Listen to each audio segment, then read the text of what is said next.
The movie kicks off in Buffalo, New York, where Dan, a hotshot car salesman, bags the Salesman of the Month title yet again. Just as he's basking in his glory, his wild-eyed co-worker Hal screeches into the lot like he's auditioning for a Fast and Furious spin-off. Hal proudly confesses he floors it because the ladies love a speed demon. Unfazed, Dan clocks out early to make it home for his family anniversary, cruising back through the neighborhood with a goofy grin, and leaving a trail of slack-jawed neighbors wondering what just hit them. Once home, Dan suavely hands his wife, all polite but firm, and tells the guy to delete it. But Mr. Arrogant here decides to be a hard nut to crash. He mocks Dan, slaps the photo online, and captions it with some choice insults, basically calling Dan a pathetic loser with a trophy wife. Dan demands he take it down, but the guy just smirks. Jessica tries to diffuse the tension, urging Dan to drop it, but then the guy crosses the line. He dumps his drink all over Dan and sneers, wondering out loud how a loser like him landed such a knockout. Fuming but determined not to make a scene, Dan bites his tongue and walks away, soaking wet and humiliated, while the jerks cackle behind him, right in front of Jessica. On the drive home, Jessica reminds him she didn't want to brawl anyway. She knows Dan's a lover, not a fighter. Then just stays out the window, stewing in silence. Back home, he scrubs himself clean, still replaying the showdown in his head. He changes baby Max's diapers like it's a mission, then tiptoes to the bedroom to find Jessica already out cold, whispering to her sleeping form, then confesses he wishes he'd putting room floor. Before heading out to catch her flight, Gwen slips Jessica her travel agent business card, just in case she ever talks Dan into swapping dad life for adventure. Meanwhile, Dan's on daddy duty at the mall with baby Max in a baby sling. He soon spots a shady guy shadowing them between the store racks. Out of nowhere, the creep lunges at Dan with a knife. Thinking fast, Dan begs the guy to at least let him set Max down first. To everyone's shock, including his own, mild-mannered Dan flips the script, busting out a few slick moves and flooring the thug right there in the food court. Shoppers freeze, jaws drop. Who knew Mr. Family Man had a hidden action hero mode? Still buzzing from his mall smackdown, Dan tears through the neighborhood like a stunt driver, leaving his neighbors staring after him in utter disbelief. Back home, he heads straight to a hidden cabin, cracks it open, and pulls out a dusty bag stuffed with guns and stacks of cash. Flipping through some old passports, Dan curses under his breath, all expired. He speed dials Orgy, an old buddy from his less-than-legal days, and lays it out. He needs fresh identities for the whole family, pronto, and has got $500,000 in cash. Orgy, it's probably too late. Matt Caffrey must have tracked him down thanks to that humiliating photo floating around social media. They agree to rendezvous in Vegas in 3 days to sort everything out. But one thing gnaws at Dan. How on earth is he supposed to drop this bomb on Jessica? Orgy doesn't sugarcoat it. He flat out tells Dan it's time to come clean. The wife and kids deserve to know the truth. Their dad and husband was once a top-tier CIA assassin. Dan, still juggling dad mode and secret agent panic, takes Max along to pick up Nina. When he asks around, one of her friends casually drops the bomb. Nina quit her editing classes 3 months ago. Dan's eyes practically pop out of his head. He presses her for Nina's whereabouts, but she clams up until he discreetly flashes a crisp $100 bill. Suddenly, she's all helpful. Check under the bridge. Dan finds Nina exactly where he was told. He demands to know why she ditched editing classes after busting her tail to become an editor. Nina fires back, fed up that he never bothered to read. His style hasn't been anywhere near chessboard. She drags Dan to Sammy's garage instead, where Dan discovers his son's been skipping class too, and blowing cash to live his best game of life instead. Back in the car, Dan keeps one eye on the rearview mirror, clocking every suspicious big fat lies. Once there, he sits Jessica down and unloads the whole Vegas plan on her. She shoots it down instantly, horrified at the idea. But Dan turns on the charm and a sprinkle of desperation, and eventually talks her into it. Soon enough, Jessica's actually giddy about hitting the road. Just then, Dan spots the same black car that's been tailing him for miles. As they peel out of the driveway, McCaffrey's goons fall right in behind them again. Dan zigzags through side streets and back alleys, pulling every shortcut he knows to shake them off. Dan swerves and makes a beeline for his car dealership. He barrels straight into the service bay, acting like it's business as usual. Cool as ever, he has the mechanic hoist the car, with the whole family still buckled in, under the excuse of a quick oil change and coolant check before their big road trip. While the car's up on the lift, Dan quietly hunts down the hidden tracker and yanks it out. He ducks behind as, thinking fast, Dan slips the tracker onto Hal's car and sweet-talks his speed freak buddy into tearing out of there like it's a street race. Within seconds, the bad guys bite the bait and zoom off after the wrong guy. Meanwhile, back in the getaway SUV, the kids and Jessica are glued to their phones, blowing up social media with fun road trip posts. Dan slides into dad mode. He gives an Oscar-worthy speech about unplugging, reconnecting, and ditching screens for good old-fashioned family bonding. The whole gang sighs and reluctantly hands over their devices, completely clueless that Dan's about to toss them all to keep their digital trail cold. With the trackers off their tail and no phones to betray them, the family rolls up to a travel agency, looking hilariously old school. When the agent realizes they're totally tech-free and can't even use GPS, he dusts off some ancient paper maps and hands them over with a grin. Dan slips him a wad of cash to quietly book hotel rooms in Vegas. No online footprints. No problem. Back on the road, the tension melts away. Soon, the whole family is belting out Ice Ice Baby at the top. Suddenly perks up. He's discovered that Dan's kid, Kyle, is none other than the internet-famous gamer Killboy. Jackpot! While they are grabbing a bite, a random girl spots Kyle and practically squeals. She's been watching Killboy stream on Twitch and begs for a selfie. Kyle's mortified. Nina just rolls her eyes. In the restroom, Dan stands in front of a mirror, nervously practicing how he's finally going to unload his lifelong secrets on Jessica without sending her running for the hills. Back at the table, Dan corners Kyle about this whole Killboy business. Before Kyle can stammer out a reply, Nina jumps in. It's his gamertag, Dad, the one. Dan casually tells the family the hotel's fully booked, so, surprise. They are back on the road. It doesn't take long for McCaffrey's bike to pick up the trail and close in every bump and turn. Dan snaps a silencer onto his pistol and launches into full-on secret agent mode behind the wheel. He weaves through back roads, dodges bullets, and picks off the pursues one by one, all while his unsuspecting family snoozes to the soft hum of radio tunes. By morning, Jessica wakes up, rubs her eyes, and realizes they are already in Iowa. She stares at Dan like he's superhuman. "How did you drive all night without turning into a zombie?" she asks. Then just shrugs and flashes his best innocent smile. While checking out Nina's college, they stumble upon a lively festival on campus.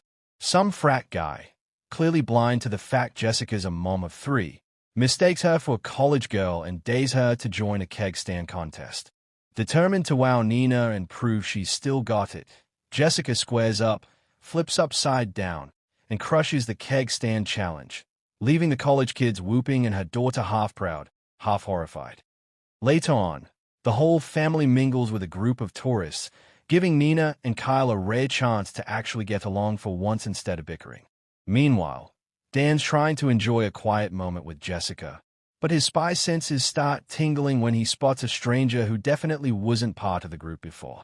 Dan strolls over and asks the guy what he's doing there and what's in the suspicious-looking suitcase. The man flashes a polite grin and says he's from Germany and just here on business. Dan's not buying it, but he plays along. One of McCaffrey's men ambushes Dan, dragging him into a nearby lab. Chaos erupts as they brawl between microscopes and test tubes. But Dan, channeling his old assassin reflexes, finally slams the thug into a wall so hard the whole place rattles. Breathing hard but victorious, Dan rushes back out and reunites with his unsuspecting family like nothing happened.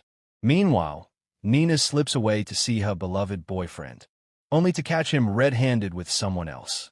Her heartbreak is instant, and her faith in love takes a nosedive. Sensing Nina's heartbreak and simmering rage, Dan pulls her aside and, in true ex-CIA dad fashion, teaches her a discreet little trick for inflicting maximum pain without leaving a shred of evidence. Fueled by Dad's top-secret tip, Nina marches right back to her cheating boyfriend, gives him a lesson he won't forget anytime soon, and struts away grinning from ear to ear, feeling way better than when she arrived. Back on the road again, Jessica can't help but notice the fresh dents and scratches all over the car that definitely weren't there before. She gives Dan a suspicious side eye, but he just shrugs it off like it's no big deal. Later that night, with everyone snoozing in the back, Dan seizes the quiet moment to finally bond with Nina, talking and laughing like they haven't done in years. Afterward, he and Jessica share some much-needed romantic intimacy. Breathless and glowing, Jessica teases him about how different and surprisingly daring he's been lately. The next morning, over dinner, Dan reflects, nervously practicing how he's going to drop he never spilled the beans about his whole Killboy superstar game of life. Kyle admits that when he's Killboy, he feels fearless and unstoppable, but as plain old Kyle, he's too shy to even say hi to a girl. Trying to reconnect, Dan challenges him to a showdown every days, but this time, virtual style. It starts off fun, until Kyle flips out, accusing Dan of cheating him out of a win. Tempers flare but cool off fast. They laugh it off, make up like champs, and pile back into the car, ready to hit the road to Vegas once more. This time as a properly bonded, slightly chaotic, but genuinely happy family.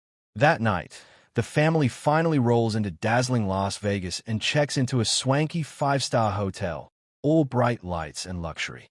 Once everyone's settled, Dan sneaks out under to meet up with Orgy and collect the brand new passports that are supposed to save their skins. Before whisking Jessica off to a romantic dinner, Dan lays down the law with Kyle and Nina. Stay in the room. Don't go out. Don't open the door for anyone. Got it? The moment Mom and Dad disappear down the elevator, Kyle and Nina share a look, and boom. 2 seconds later, they're out the door, laughing their way straight to a wild street carnival, breaking every single rule like it's their full-time job. Over dinner under the glittering Vegas lights, Dan tries to ease into his big confession. But before he can drop the real bomb, he slips into flawless French while chatting with the waiter, and Jessica nearly drops her wine glass. She's stunned, and a little ticked, that her own husband speaks perfect French and never mentioned it once in all these years. Dan sheepishly tries to explain, but Jessica just laughs it off and promises him a scorching surprise back at the hotel later that night. Meanwhile, out on the festival streets, Kyle spots an open slot in a gaming competition, and naturally, Killboy can't resist. He jumps right in, ready to show off his secret superstar skills to the live crowd. Back at the hotel, Jessica slips into the bathroom to freshen up, humming to herself as she sets the mood. Soft lighting, romantic music, everything ready for a steamy night. Neither of them. Dan's sweet moment of peace shatters in an instant. Bullets rip through the walls as 2 armed attackers burst in. Instinct kicks in. Dan dives, rolls, and takes them both down in a blur of silenced gunfire and broken furniture. Before he can catch his breath, a third thug emerges from the shadows, pressing a gun to Jessica's head as she's dragged out of the bathroom. With a cold sneer, he orders Dan to drop his weapon, or watch his wife die on their romantic Vegas getaway.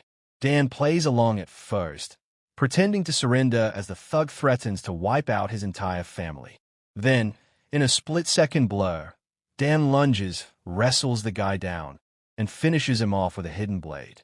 Jessica, wide-eyed and shaking, sees the body and immediately loses her dinner, then bolts to check on baby Max, only to discover the kids are missing from the room.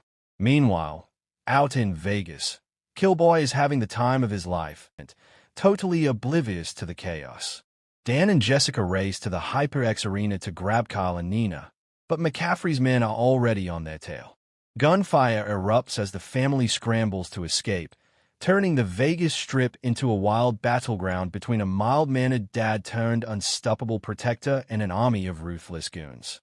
After barely shaking off McCaffrey's gunmen, the family speeds away under the neon glow of Vegas, hearts pounding and tires screeching. Inside the car, Dan knows there's no hiding anymore. It's time for the truth. He turns to Jessica, takes a deep breath, and better than her. For a moment, the 2 women sit side by side in the hum of the cabin, bonded by heartbreak and a drawn old ghosts and unanswered questions. Mid-flight, a chill runs down Jessica's spine as Gwen's words suddenly click. She was the woman Gwen had been talking about all along. She realizes, too late, that she's walked right into Gwen's trap. Heart pounding, Jessica whispers to the kids to get ready to run. But before they can move, McCaffrey steps out from the cabin's shadows, smug as ever. Gwen calmly hands the family over to him like they are luggage, demanding her payment. Sean himself, back in his empty hotel room. Dan's phone buzzes with an incoming FaceTime. It's McCaffrey, grinning like the devil. He gives Dan an ultimatum: turn himself in and save his family, or lose them forever. The rendezvous, north side of the Las Vegas Strip, 30 minutes. And come alone. Dan shows up right on time at the shadowy rendezvous point. A pair of McCaffrey's men shove him into a blacked-out van and whisk him straight to a hidden compound just off the neon chaos of the Strip. Inside, he's face-to-face with McCaffrey and a smug Gwen, who lounges nearby like she owns the place. The final bomb drops. McCaffrey reveals he's not just Dan's old handler. He's actually the kid's grandfather. And, to top it off, the family's real roots are British, a tangled legacy Dan never wanted his kids to inherit. Desperate to protect Jessica and the kids, Dan drops to his knees and begs McCaffrey to let them. With no other way to save his family, Dan squares his shit. McCaffrey then lets the family leave. After facing criticism from Kyle and Nina not to leave their father behind, Jessica makes a second thought to rescue Dan. Gwen takes chance to enjoy Dan, a thing he had missed most. Dan manipulates Gwen until he sedates her. He then apologizes to Jessica for all the lies. Realizing that Swan had escaped, McCaffrey comes back with a swan of soldiers to hunt him down. Using the lead from Kyle, the killboy operating a drowned and eliminates many of the bad guys. After regaining consciousness, Gwen heads to the rooftop to hunt down Jessica and gain control of the drown. Overtaken by jealous Gwen and Jessica erupt into a fist fight. McCaffrey shots down the drown, leaving Dan to do it his way. After Jessica getting stuck in the rubble, Gwen turns the assaults on the kids. Dan takes on with his McCaffrey fighting like a wounded lion. Jessica hits the ground harder in a failed decathlon attempt kick. After several acts of no mercy, Jessica manages to eliminate Gwen. As McCaffrey points the gun to finish Dan, Nina intervenes and pleads to him to save him and move forward as a family. Dan uses the moment to hit McCaffrey, making him unconscious. After we see the police arriving, exposing the murder conspiracy to the public. The other side, Dan enjoyed happily with his family. Thanks for listening.